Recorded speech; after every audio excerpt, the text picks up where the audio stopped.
All right, welcome to the program. My name is Carl Jackson, and guys, listen, I'm honored to bring to you my guest, Stephen Friend. Stephen Friend is a former FBI whistleblower. He's the author of the book True Blue: My Journey from Beat Cop to Suspended FBI Whistleblower.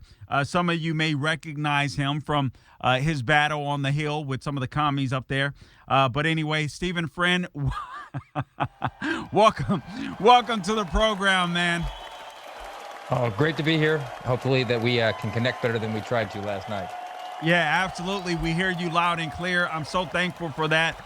Just first off, listen, you were in the FBI. You were FBI SWAT, as a matter of fact. Just give us your initial take, because this is crazy, Stephen. I feel like the news is just so there's just so much news that I found myself kind of like, okay, the Trump assassination. I'm like, no, we can't. It's like we can't move past this. We need to talk about this. We need to delve into this. We need to figure out what the heck happened and what needs to change. So give us your initial assessment of what happened on Saturday with the attempted assassination of former President Trump. Well, I think first that there's a catastrophic security failure that's undeniable at this point. I think that's probably the result of a large part of incompetence. There might be some political malfeasance at play there. I do not believe, in talking to some folks who would have this knowledge, that Donald Trump was receiving the full package of protection as a president does, like Joe Biden when he goes around. He wasn't even getting a former president package, and that makes sense. I mean, nobody's really out there trying to assassinate George W. Bush now, so he doesn't need quite as tight a security as the sitting president would. But it's completely different with Donald Trump. He's a candidate. He's a leading candidate for office. Right. He's only been removed from office for a few years, but he was receiving essentially like what foreign dignitaries get. He was not getting anywhere close to the security they needed. And then on top of that, there's an entire site survey that comes in when you are going to plan to have an event like that. I would have to presume that the Secret Service would look for, likely snipers' nests. And this one either eluded their attention, or, as we're now finding out, because of their rules of engagement, they weren't even authorized to take a shot until he fired upon the president. Well, okay, I missed that. They had rules of engagement where the Secret Service couldn't take a shot unless they fired on former President Trump. Yeah. I've talked to some people, and look, this is also preliminary. I'll have to. I'm not too up to speed on Secret Service Okay. policies, but from Okay. what I understand, there is a different level of rules of engagement when it comes to providing a certain security package, which may have precluded actually the snipers from taking that initial shot. Which to me is just in general, as a law enforcement officer, the Department of Justice, which was my former actual department, whereas the Secret Service falls under Department of Homeland Security. There might be slight differences, but again, they have to be very similar, where you are authorized to use deadly force if there's an imminent threat of death or serious injury to you or to someone else. It's not even relevant to a dignitary protection at that point. And for them to say something like, "Oh, well, he could have had a telescope," I'm sorry, I'm really content with saying you made a really bad life choice by bringing a large telescope up to a sniper's nest, and then you just had to pay the price for it. That's the sort of decision that has to be made in advance, and I don't think that they made that for those guys. I mean, this is astounding. There was news today. Kim Cheeto, who is the head of the Secret Service, she took blame, but only responsibility, and then kind of kicked it back, and that was only after I forget who was interviewing her. It was in an interview on ABC News, but it says here. The building in particular that the potential assassin was on top of, in particular, has a sloped roof at its highest point. This is her talking, and so there's a safety factor that would be considered there, that we wouldn't want to put somebody up on a sloped roof, and so the decision was made to secure the building from the inside. Steve, listen, obviously I haven't done what you've done. I have common sense, though. And I'm thinking, if I have a former president at any venue and there's a higher roof, and I saw the pictures of the roof, it's not like this thing is like the Leaning Tower of Pisa or anything like that. I mean, a sloped roof that was easily, I don't even understand that argument, frankly. And you're not going to ever, because it's just looking for an excuse and hoping they can throw something up that will stick. She stopped short of, and I'm sure as the heat gets turned up, she will eventually throw accountability on local law enforcement and say something to the effect of they were understaffed and they were relying on local deputies or something to essentially secure that building, and that way she'll be able to deflect blame from the people that she wants to deflect it from, and those are people that are going to be politically sympathetic to her at this point. But just the very notion that you're going to secure a building from the inside, well, that involves a certain amount of perimeter on the exterior of the building. You might feel all comfy inside in this small room, but there could be bad actors on the outside. That's pretty much 101 common sense law enforcement at that point. And this slope of the roof, it just doesn't hold water. But anyway, she's just trying to hold it as long as she can, and hopefully the news cycle moves on. But as the attention is being driven to it, it's kind of like a Streisand effect. The more ridiculous these excuses become, I think that it's only going to go worse for her, and for her to say, well, I take responsibility because I kind of have to. That's my job description. Well, if you Yeah. actually did take accountability, then I think you would be looking for employment elsewhere, which is probably a good thing, because she's clearly not qualified for the position that she holds. All right, I'm speaking to Stephen Friend, former FBI whistleblower. She even said this. This is Cheeto. Also, she said to the that the authorities had identified the gunman as a person of interest before the shooting, but they weren't able to locate him before he fired at the rally, injuring the former president. And also, I'm not sure if you've seen the video, Steve, where I mean, people were filming this guy for minutes on end. Hey, there's a guy with a gun. I mean, but they had their sights on him for a great period of time, or a good period of time, before apparently he even got up on the roof. How does that happen? Have you experienced or seen anything like this happen before? You have your eyes on a target, if you will, but somehow you lose them when you have a form. I mean, this just doesn't make sense to me. In crowd control situations, I mean, you're just supposed to rely on your spider senses, and just you have to be overly cautious in that case. And there was nothing stopping them from just stopping him for a minute and just finding out what he was about. I did kind of note when you said there that she said the authorities had him. She didn't say Secret Service. And I think that Right. what we're trying to hide now is the fact that a large part of the people that we are assuming are Secret Service were not actually. They were dressed the part, but I think many of them, including a lot of the females that have gotten all the heat, and rightfully so, were not. We're not trained to be that way. That they were probably Department of Homeland Security officers who were augmenting that force because they were so understaffed, sort of a skeleton crew. And that's why when things broke Wow. bad and they were in a chaotic situation, you have that heavy set woman there who couldn't holster a weapon. Well, the holster she was using was not meant to be worn externally, and she looked very uncomfortable because she was wearing body armor, and I don't think she typically wears body armor. But if she was an actual Secret Service agent, that would be regular for her. Okay, that explains a lot. I that explains a lot. So they're okay. So are they literally taking employees, if you will, from the Department of Homeland Security? They don't have enough Secret Service agents that could protect the protectees, as Dan Bongino would say.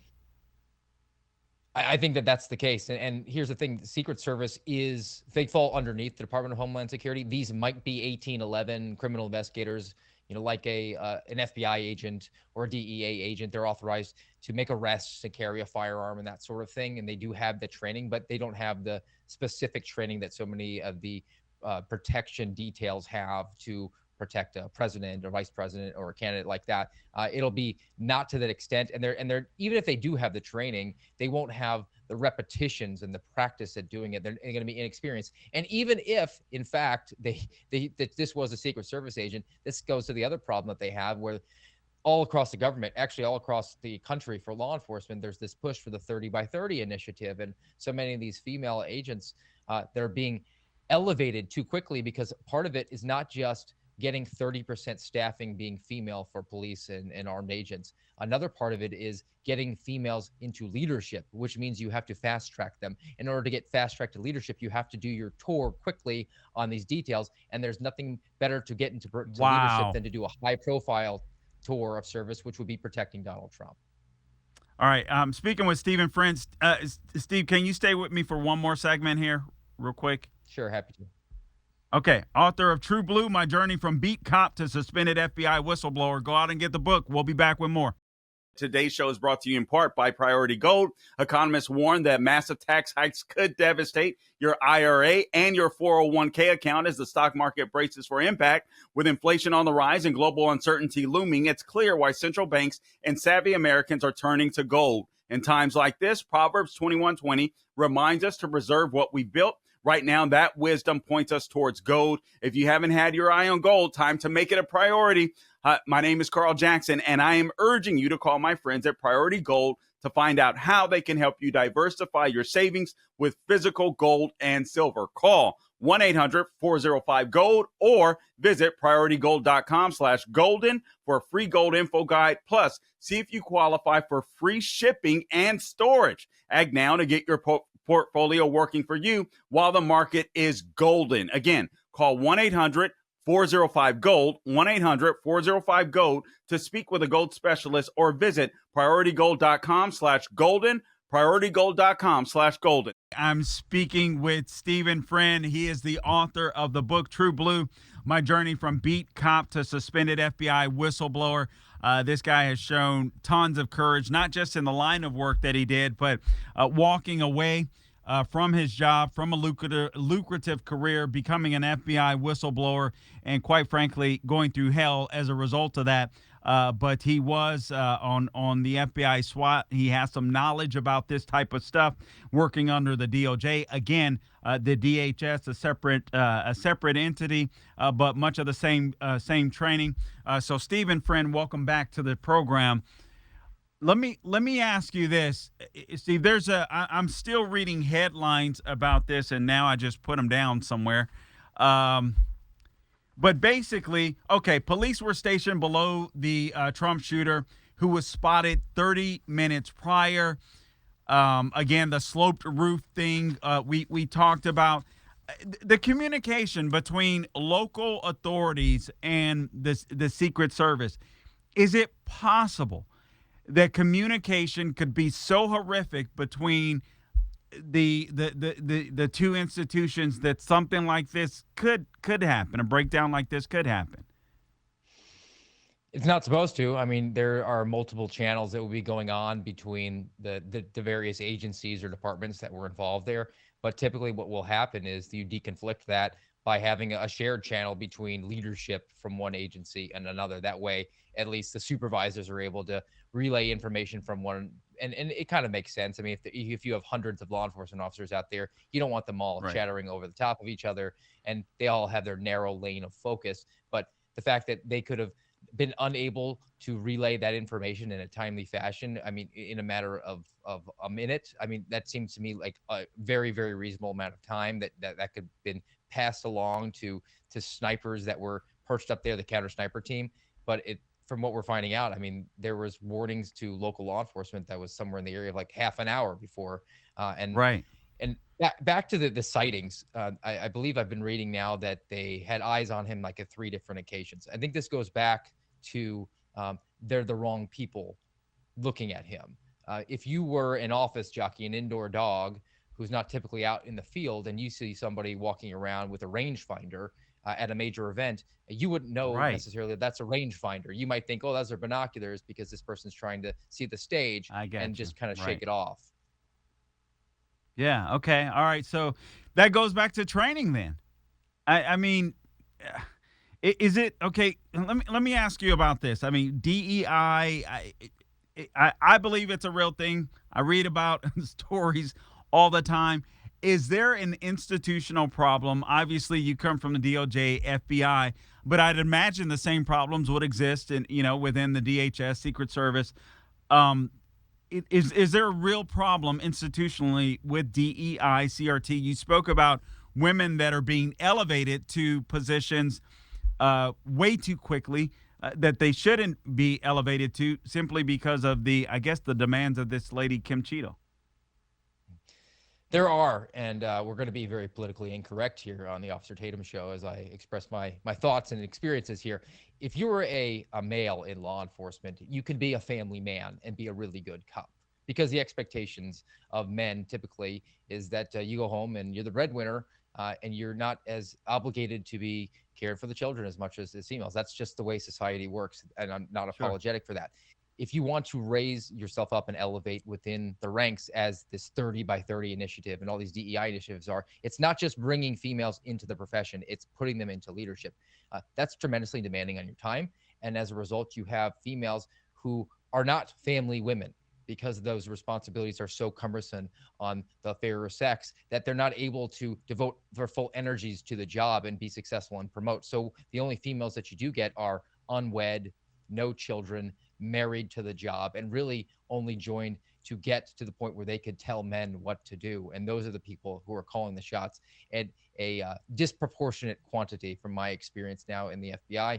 And they're bringing in their politics as a result. I mean, if you're a girl boss, you're going to be left of center at the very least. For by and large, I don't think I ever had an experience of female leadership where there was even a smidgen of conservatism towards them, because it's about shattering the glass ceiling, being a Hillary Clinton with a gun and a badge.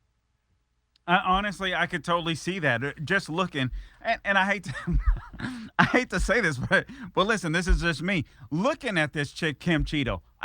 That's what I saw right away. I'm like, They I'm all look the looking at same. her. I'm like, she doesn't, she They all doesn't. look the same. If, She doesn't look the part. I'm like, I would not take this. I would have never guessed in a million years. I hadn't seen a picture of her until this occurred. And then when it did, I was like, what? Seriously? It doesn't even look the part. Doesn't look like she belongs there whatsoever. And I could tell that she was a leftist right away. What should have happened? What should have been done differently? If it had been done right, what should have been done differently? What needs to change going forward, in your opinion, with the Secret Service? Well, I think the failure ultimately started from the very beginning with the site survey, and then they had to identify those areas, and they should have done better on deciding on how they were going to secure those, and that was too close. That to say, hey, we're not going to take that building, that perch under consideration. We're going to leave that up to the local guys to handle. I think there's a staffing issue. They need to allow more or provide more protection to candidates for office, particularly Donald Trump, because he's the leading candidate for office. He's also a former president. So to give him a pared back skeleton crew type of, of protection detail is wholly inadequate. They have morale problems, from what I understand, in talking to the Secret Service. I think it's kind of it's government wide amongst a lot of people in work in law enforcement. And I believe a lot of people are actually trying to leave the Secret Service and just going into regular Homeland Security investigations. And the way that you turn that around is by just letting the people do the job that they signed up to do. That this is a job that, it's very Isaiah 6:8. Who shall I send? Oh, it's here I am. Send me. And it's let them Wow. embrace that. That's not a burden that I want for the females to handle. It's not that I don't want them in the job. I don't want them in the job, because that is something that is difficult and that should be not a decision. I've had this conversation before where repeatedly in training, you always hear things like, God forbid you ever have to draw your weapon. Well, I'm sorry. God let me draw my weapon. God put me in a place where I can be there because I have the training, and I've made that decision before I got in there. And that's the sort of Man. mentality shift that has to happen. Man, good stuff. Good stuff. You got to go out and get his book, True Blue: My Journey from Beat Cop to Suspended FBI Whistleblower. Stephen Friend, listen, man, I appreciate you coming on. I had another question for you, but now I forget, and we only have a short period of time. So anyway, we'll connect. We'll connect again. I appreciate you being on the program again. Go out and get his book, and your courage. Honestly, stepping out, being a whistleblower. It's easy for those of us that are conservative to sit here and say, "Yeah, I do that," but it's a different story when you're willing to throw away your career and do the right thing. So, man, I applaud you for that. You're a hero in my book, and God bless you, man. Really appreciate you. Hey, great to talk to you. I appreciate the opportunity. Appreciate your friendship on this one, bud. Absolutely. True Blue, go out and get the book, My Journey from Beat Cop to Suspended FBI Whistleblower. You might have heard Mike Lindell and MyPillow no longer have the support of the big box stores or the shopping channels that they used to. They've been part of this cancel culture, so they want to pass savings directly on to you, my listeners. They have a $25 extravaganza. When Mike started MyPillow, it was just one product. But with the help of his dedicated employees, they now have hundreds of products, some that you may even know about. Obviously, you know about the My Pillow. So here's what Mike is doing to get the word out. I'm inviting my listeners to go to mypillow.com for their $25 extravaganza. They have a 2-pack multi-use My Pillows for just $25. My Pillow sandals are just $25. Their 6-pack towel sets are just $25. Brand new pack of dish towels, $25. So for the first time ever, the premium My Pillows with the all-new Giza fabric are just $25 as well. And orders over $75 receive free shipping. All you have to do to get this amazing offer is go to mypillow.com, use the promo code Carl, C-A-R-L, or give them a call, 800-858-0263. That's promo code Carl. Today's show is brought to you in part by Priority Gold. Economists warn that massive tax hikes could devastate your IRA and your 401k account as the stock market braces for impact. With inflation on the rise and global uncertainty looming, it's clear why central banks and savvy Americans are turning to gold. In times like this, Proverbs 21:20 reminds us to preserve what we built. Right now, that wisdom points us towards gold. If you haven't had your eye on gold, time to make it a priority. My name is Carl Jackson, and I am urging you to call my friends at Priority Gold to find out how they can help you diversify your savings with physical gold and silver. Call 1-800-405-GOLD or visit prioritygold.com/golden for a free gold info guide. Plus, see if you qualify for free shipping and storage. Act now to get your portfolio working for you while the market is golden. Again, call 1-800-405-GOLD, 1-800-405-GOLD to speak with a gold specialist or visit prioritygold.com/golden, prioritygold.com/golden. Guys, listen, I appreciate you tuning in to this edition of the Carl Jackson Show podcast, your daily dose of objective truth in a world of confusion and lies. Please, again, remember to subscribe to the podcast wherever you go to get your podcast, Apple, Google, Spotify, and Rumble. Don't forget to check out below. You can find out where to get the merch, carljacksonmerch.ideamortar.com. T-shirts are there. And until next time, guys, don't grow weary doing good. God bless you.